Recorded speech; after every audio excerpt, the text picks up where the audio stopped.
ओम शांति। 26 जून 2025 बाबा के महावाक्य। मीठे बच्चे, अभी तुम्हें निंदा स्तुति, मान अपमान, दुख सुख सब कुछ सहन करना है। तुम्हारे सुख के दिन अभी समीप आ रही हैं। प्रश्न: बाप अपने ब्राह्मण बच्चों को कौन सी एक वार्निंग देते हैं? उत्तर: बच्चे, कभी भी बाप से रूठना नहीं। अगर बाप से रूठेंगे तो सदगति से भी रूठ जाएंगे। बाप वार्निंग देते हैं, रूठने वालों को बड़ी कड़ी सजा मिलेगी। आपस में या ब्राह्मणी से भी रूठे तो फूल बनते बनते कांटा बन जाएंगे। इसीलिए बहुत बहुत खबरदार रहो। गीत धीरज धर मनवा। ओम शांति। मीठे मीठे सिकिलधे बच्चों ने गीत सुना। तुम बच्चों के जो भी जन्म जन्मांतर के दुख हैं, सब दूर हो जाने चाहिए। इस गीत की लाइन सुनी, तुम जानते हो अभी हमारा दुख का पाठ पूरा होता है और सुख का पाठ शुरू होता है। जो पूरी रीति नहीं जानते हैं, वह किसी न किसी बात में दुख जरूर देखते हैं। यहाँ बाबा के पास आने से भी कोई न कोई प्रकार का दुख भासेगा। बाबा समझ सकते हैं, बहुत बच्चों को तकलीफ होती होगी। जब तीर्थ यात्रा पर जाते हैं तो कहाँ भीड़ होती है, बरसात पड़ जाती है, कभी तूफान लग पड़ते हैं। जो सच्चे भगत होंगे वह तो कहेंगे क्या हर्जा है, भगवान के पास जाते हैं। भगवान समझकर ही यात्रा पर जाते हैं। ढेर के ढेर भगवान हैं मनुष्यों के। तो जो अच्छे मजबूत होते हैं वह तो कहते हैं हर्जा नहीं। अच्छे काम में हमेशा विघ्न पड़ते हैं, वापस लौटकर थोड़े ही जाएंगे। कोई कोई तो लौट भी जाते हैं। कभी विघ्न पड़ते हैं, कभी नहीं भी पड़ते हैं। बाप कहते हैं, बच्चे यह भी तुम्हारी यात्रा है। तुम कहेंगे हम बेहद के बाप पास जाते हैं, वह बाप सबके दुख हरने वाला है। यह निश्चय है। आजकल देखो मधुबन में कितनी भीड़ है। बाबा को आना रहता है, बहुतों को तकलीफ भी होती होगी। पट में सोना पड़ता है। बाबा थोड़ी ही चाहता है बच्चों को पट में सुलाए। परंतु ड्रामा अनुसार भीड़ हो गई है। कल्प पहले भी हुई थी, फिर होगी। इसमें कोई दुख नहीं होना चाहिए। यह भी जानते हैं, पढ़ने वाले कोई तो राजा बनेंगे, कोई फिर रंक भी बनेंगे। कोई का ऊंचा मर्तबा, कोई का कम, परंतु सुख जरूर होगा। यह भी बाबा जानते हैं। कोई बहुत कच्चे हैं जो कुछ भी सहन नहीं कर सकते हैं। उन्हों को कुछ तकलीफ होगी, कहेंगे हम तो नाहिक आए, या कहेंगे हमको ब्राह्मणी जोर करके ले आई है। ऐसे भी होंगे जो कहेंगे हमको ब्राह्मणी ने नाहिक फंसाया। पूरी पहचान नहीं कि विश्वविद्यालय में आई हैं। इस समय की पढ़ाई से कोई तो राव बनेंगे, कोई रंक भी बनने वाले हैं भविष्य में। यहाँ के रंक और राव में और वहाँ के रंक राव में रात दिन का फर्क होता है। यहाँ के राव भी दुखी हैं तो रंक भी दुखी हैं। वहाँ दोनों सुखी रहते हैं। यहाँ तो है ही पतित विकारी दुनिया। भल किसके पास बहुत धन है, बाप समझाते हैं यह धन माल सब मिट्टी में मिल जाना है। यह शरीर भी खत्म हो जाएगा। आत्मा तो मिट्टी में नहीं मिलती। कितने बड़े बड़े साहूकार हैं, बिड़ला जैसे, परंतु उनको क्या पता कि अब यह पुरानी दुनिया बदल रही है। मालूम होता तो फट से आ जाते। कहते यहाँ भगवान आया हुआ है, फिर भी जाएंगे कहाँ। सिवाय बाप के कोई को सदगति मिल ना सके। अगर कोई रूठ गया तो कहेंगे सदगति से रूठ गया। ऐसे बहुत रूठते रहेंगे, गिरते रहेंगे। आश्चर्यवत सुनंती निश्चय होवंती। कोई तो समझते हैं बरोबर इन बिगर कोई रास्ता है नहीं, इनसे तो सुख और शांति का वर्षा मिलेगा। इन बिगर सुख शांति मिलना असंभव है। जब धन बहुत हो तब तो सुख मिले, धन में ही सुख होता है ना। वहां मूल वतन में तो आत्माएं शांति में बैठी हैं। कोई कहे हमारा पाठ नहीं होता तो सदैव हम वहां रहते, परंतु ऐसे कहने से थोड़ी होगा। बच्चों को समझाया गया है यह बना बनाया खेल है। बहुत हैं जो किसी न किसी संशय में आकर छोड़ जाते हैं। ब्राह्मणी से रूठ जाते हैं या आपस में रूठकर पढ़ाई छोड़ देते हैं। अभी तुम यहाँ फूल बनने के लिए आए हो। महसूस करते हो बरोबर हम कांटे से फूल बन रहे हैं। फूल जरूर बनना है। कोई को कुछ संशय है, फलाना यह करते हैं, यह ऐसे हैं, इसीलिए हम नहीं आएंगे। बस रूठ कर जाए घर में बैठ जाते हैं। बाप कहते हैं और सबसे तो भल रूठो, लेकिन एक बाप से कभी नहीं रूठना। बाबा वार्निंग देते हैं सजाएं बहुत कड़ी हैं। गर्भ में भी जो सजाएं मिलती हैं सब साक्षात्कार कराते हैं। बिगर साक्षात्कार के सजा मिल नहीं सकती। यहाँ का भी साक्षात्कार होगा। तुमने पढ़ते पढ़ते आपस में लड़ झगड़कर रूठकर पढ़ाई छोड़ दी थी। तुम बच्चे समझते हो हमको फादर से पढ़ना है। पढ़ाई कभी छोड़नी नहीं है। तुम यहाँ पढ़ते ही हो मनुष्य से देवता बनने। ऐसे ऊंचते ऊंच बाप के पास तुम मिलने आते हो।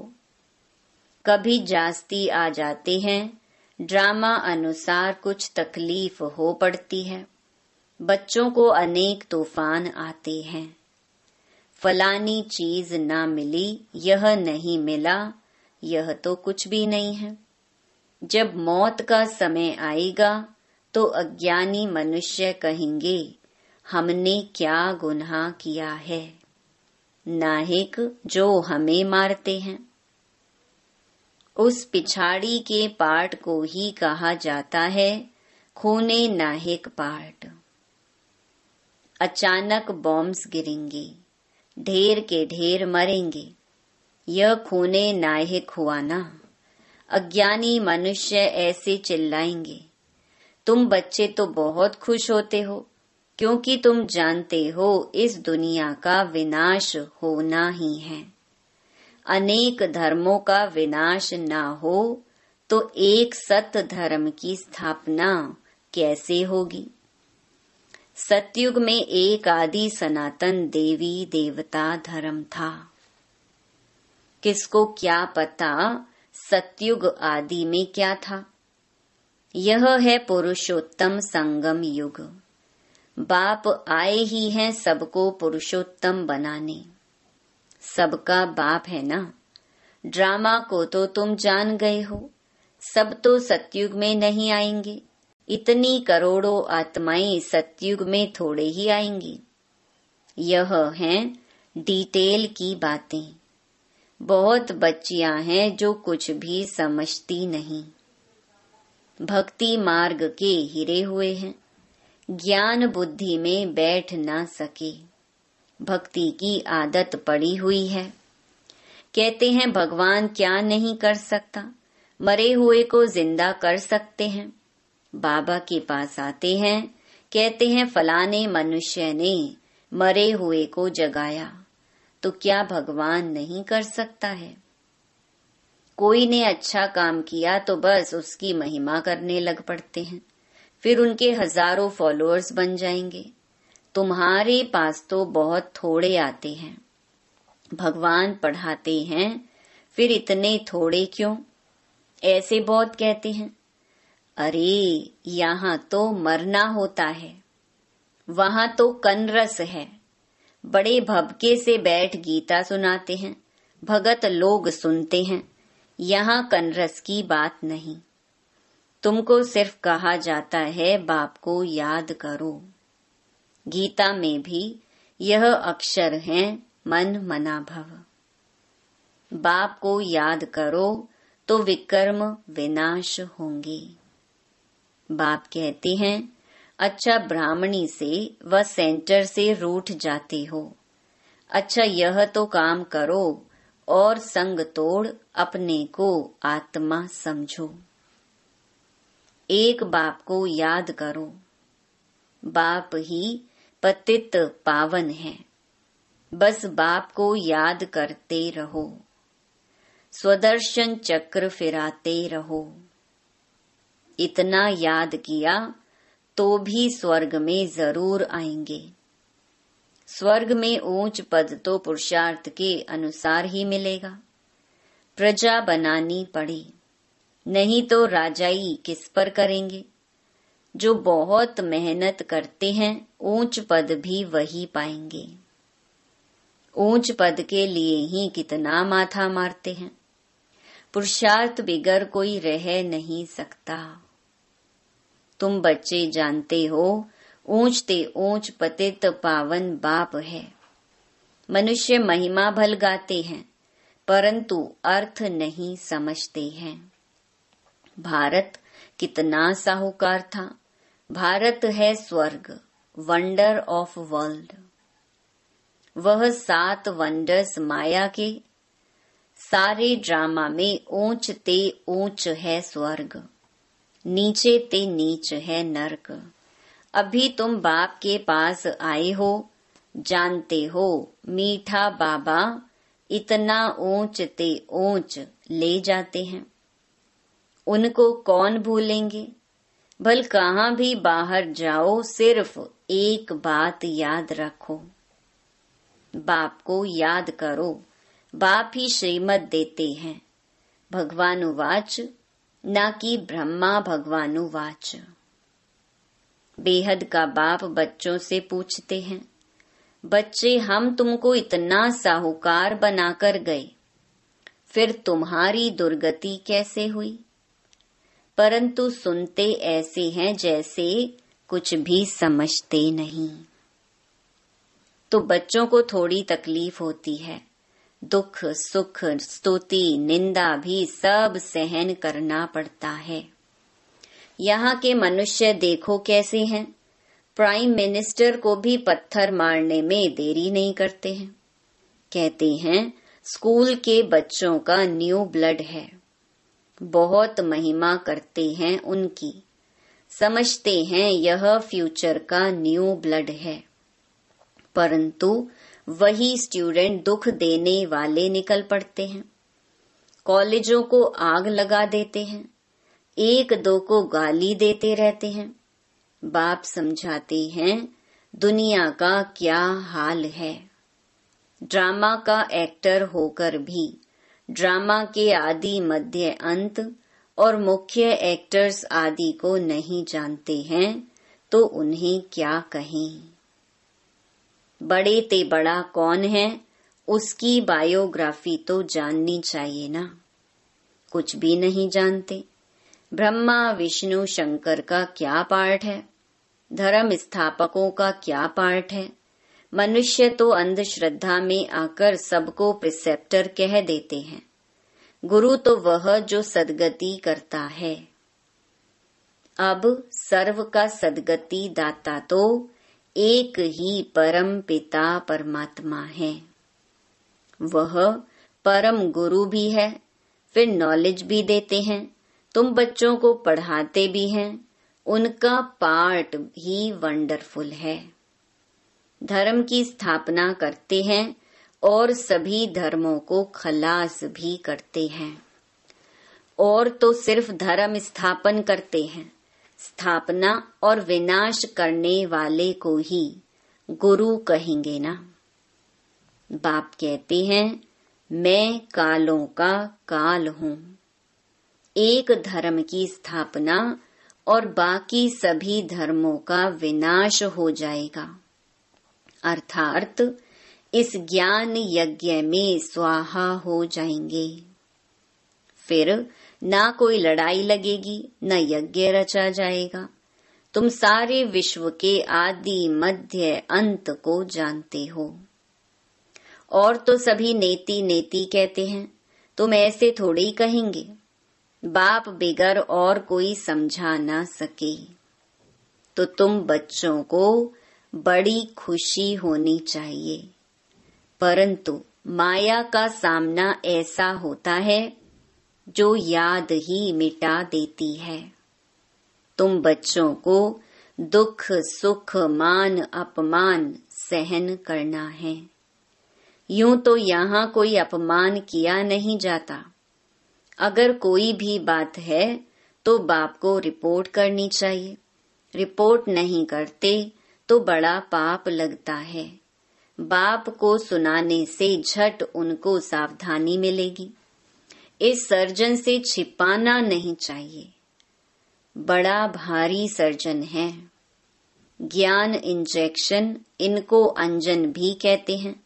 अंजन को ज्ञान सुरमा भी कहा जाता है। जादू आदि की तो बात ही नहीं है।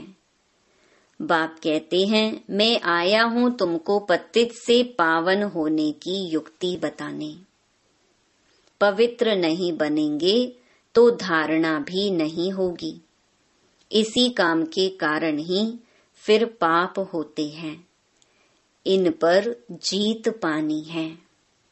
खुद ही विकार में जाता होगा तो दूसरे कोई को कह नहीं सकेंगे। वह तो महापाप हो जाए। बाप कहानी भी सुनाते हैं। पंडित ने कहा राम राम कहने से सागर पार हो जाएंगे। मनुष्य समझते हैं पानी का सागर। जैसे आकाश का अंत नहीं, वैसे सागर का भी अंत नहीं पा सकते हैं। ब्रह्म महतत्व का भी अंत नहीं। यहाँ मनुष्य अंत पाने का पुरुषार्थ करते हैं। वहाँ कोई पुरुषार्थ नहीं करते। यहाँ कितना भी दूर जाते हैं फिर लौट आते हैं।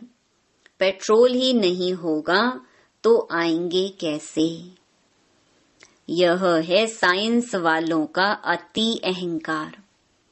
उससे विनाश कर देते हैं। एरोप्लेन से सुख भी है, फिर उनसे अति दुख भी है। अच्छा, मीठे मीठे सिके लधे बच्चों प्रति माता पिता बाप दादा का याद प्यार और गुड मॉर्निंग। रूहानी बाप की रूहानी बच्चों को नमस्ते। धारणा के लिए मुख्य सार। पहला, किसी भी कारण से पढ़ाई नहीं छोड़नी है। सजाएं बहुत कड़ी हैं, उनसे बचने के लिए और सब संग तोड़ एक बाप को याद करना है। रूठना नहीं है। दूसरा, ज्ञान इंजेक्शन व अंजन देने वाला एक बाप है। उस अविनाशी सर्जन से कोई बात छिपानी नहीं है। बाप को सुनाने से झट सावधानी मिल जाएगी। वरदान, तन की तंदुरुस्ती, मन की खुशी और धन की समृद्धि द्वारा श्रेष्ठ भाग्यवान भव। संगम युग पर सदा स्व में स्थित रहने से तन का कर्म भोग सूली से कांटा हो जाता है। तन का रोग योग में परिवर्तन कर देते हो, इसीलिए सदा स्वस्थ हो। मन मनाभव होने के कारण खुशियों की खान से सदा संपन्न हो, इसीलिए मन की खुशी भी प्राप्त है और ज्ञान धन सब धनों से श्रेष्ठ है। ज्ञान धन वालों की प्रकृति स्वतः दासी बन जाती है और सर्व संबंध भी एक के साथ हैं। संपर्क भी होली हंसों से है। इसीलिए श्रेष्ठ भाग्यवान का वरदान स्वतः प्राप्त है। स्लोगन: याद और सेवा दोनों का बैलेंस ही डबल लॉक है। अव्यक्त इशारे: आत्मिक स्थिति में रहने का अभ्यास करो, अंतर्मुखी बनो। जैसे अनेक जन्म अपने देह के स्वरूप की स्मृति नेचुरल रही है, वैसे ही अपने असली स्वरूप की स्मृति का अनुभव थोड़ा समय भी नहीं करेंगे क्या? यह पहला पाठ कंप्लीट करो, तब अपनी आत्म अभिमानी स्थिति द्वारा सर्व आत्माओं को साक्षात्कार कराने के निमित्त बनेंगे। अच्छा, ओम शांति।